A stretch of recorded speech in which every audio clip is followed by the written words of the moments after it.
কালী পুজোর দিন সকালবেলা নানুর হঠাৎ ইচ্ছা হলো ও শাড়ি পরবে। সেই মতন ওকে শাড়ি পরিয়ে দিলাম, আর ও শাড়ি পরে ঠাকুর সেজে ঘুরে বেড়াতে লাগলো। হ্যাঁ, মাঝে মাঝে ওর এরকম ঠাকুর হওয়ার ইচ্ছা জাগে। তারপর সন্ধেবেলা ওর বাবার সাথে ঘরের আলোগুলোকে সাজিয়ে দিতে লাগলো। এরপর ঠাকুর আসার পালা।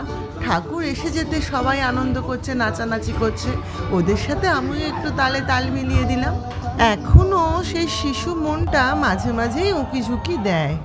তারপর নিজের সুপ্ত প্রতিভার গুপ্ত ইচ্ছাকে প্রকাশিত করার জন্য ধরলাম বেসুরে গান।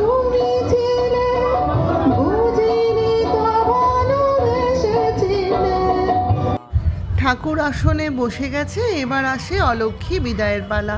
অলক্ষ্মী বিদায় করছে আমার দুই বৌদি, আর সঙ্গে ছেলেরা বাজি পুড়িয়ে সঙ্গে সঙ্গে নিয়ে যাচ্ছে।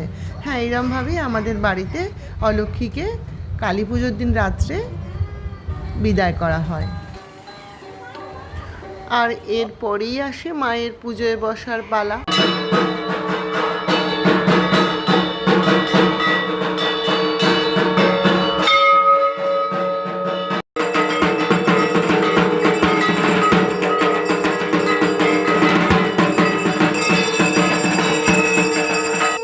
সারা রাতের পুজো, কেউ যাতে ঘুমিয়ে না পড়ে তাই মাঝে মাঝে গান বাজনা করে আমরা নিজেরা নিজেদেরকে জাগিয়ে রাখি।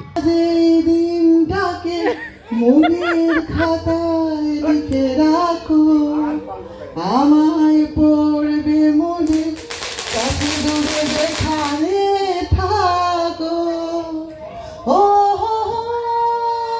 লা লা লা, আহা।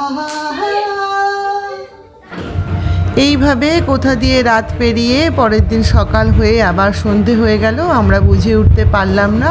আর এসে গেল মায়ের বিদায়ের পালা। আর বাড়ির বড়রা মিলে মাকে বরণ করে নিচ্ছে শেষবারের মতন বিদায় দেওয়ার জন্য। আর কানে কানে বলে দিচ্ছে, আসছে বছর আবার এসো মা।